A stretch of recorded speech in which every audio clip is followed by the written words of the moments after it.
know what? We basically have two countries that have been fighting so long and so hard that they don't know what the fuck they're doing. Do you understand that?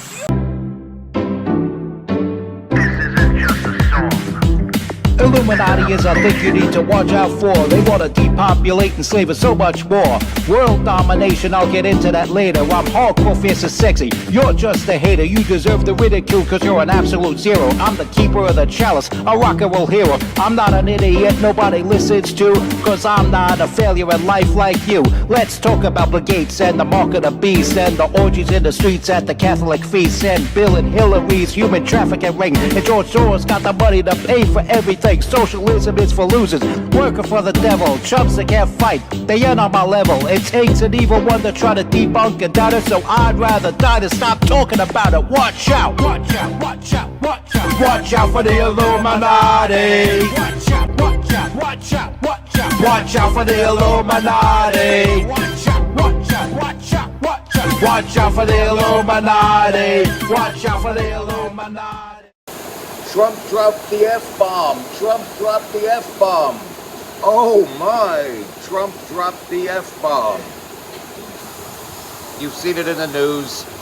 See it all over the place. They're already taking the soundbite, making fancy auto-tune songs out of it. Trump is cursing. Oh my God, like it's not the first time Trump ever cursed. Of course, you remember his wet raccoon joke. If you don't, look it up. Google Trump wet raccoon joke. And he curses in that joke. But anyway, why is he cursing here? Well, it's frustration. It's frustration. You want to make peace and stop countries from fighting.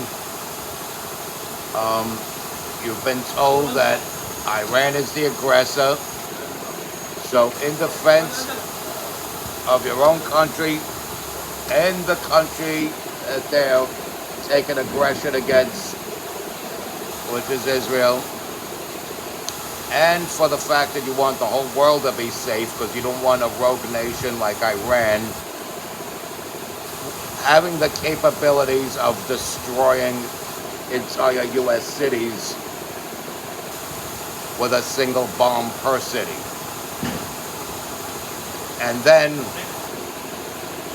you still got Israel seemingly wanting to fight. You have Israel seemingly wanting to fight. And so you got these guys that have been going at each other's throats. They don't even know when or why it started. And they each have their own narrative of who started, when and why. They don't match. You have one side and the other side is somewhere in the middle, may lie the truth. And it could be really frustrating. And yeah, you can't make predictions with the Middle East. You just can't. It's just something you don't do. Steve Bannon tried it, didn't work. Tucker Carlson tried it, didn't work.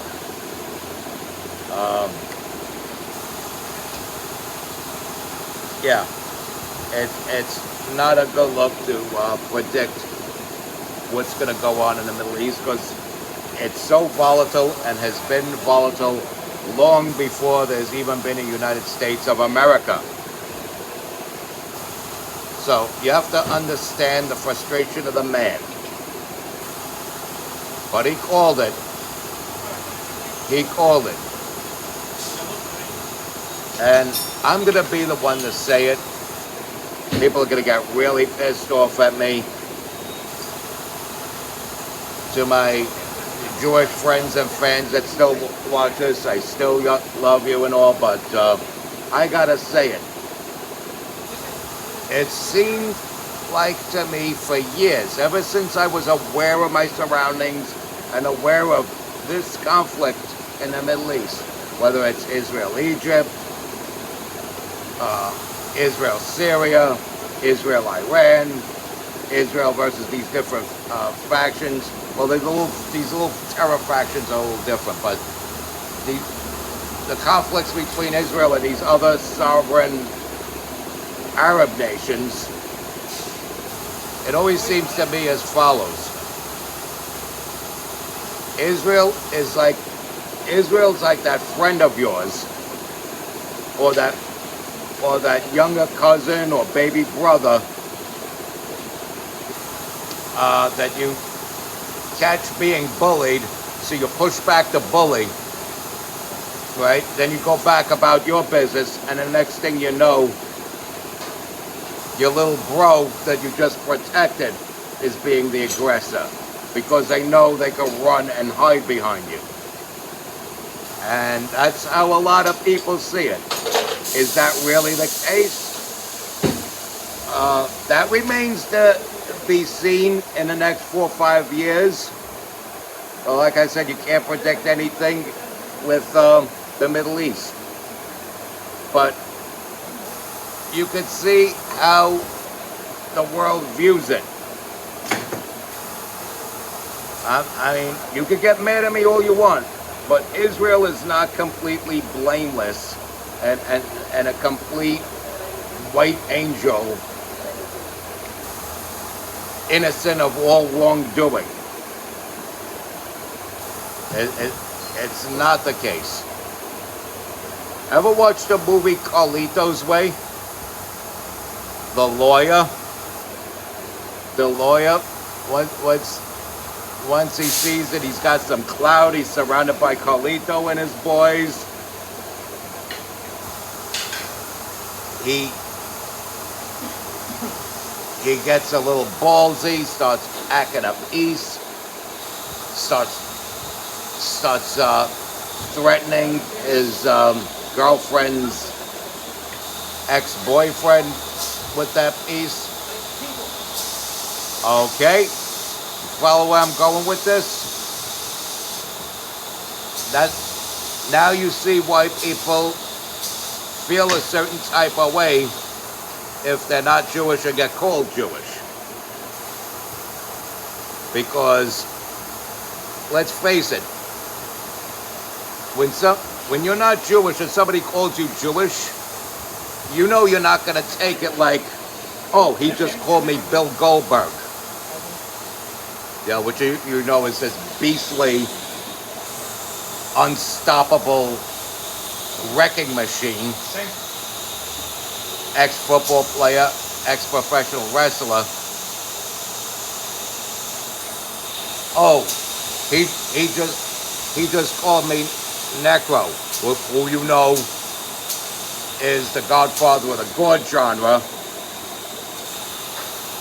Guy that makes some of the most brutal rap music ever, and is not a guy you'd want to throw hands with either. No. Usually when they call you Jewish, the first thing that comes to your mind is somebody who's not a tough guy, that thinks he's a tough guy, like that lawyer character in Carlito's Way. And that's how a lot of people on the world stage, especially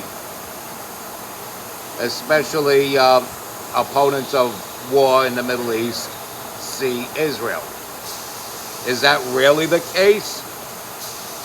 I'm not saying it is, but it looks like it to a lot of people. That's what I'm saying. This is the vision that people have of this. I'm not saying it's the case, it's just the vision people have of this. And so this might make me all unpopular and all, but you gotta call a spade a spade.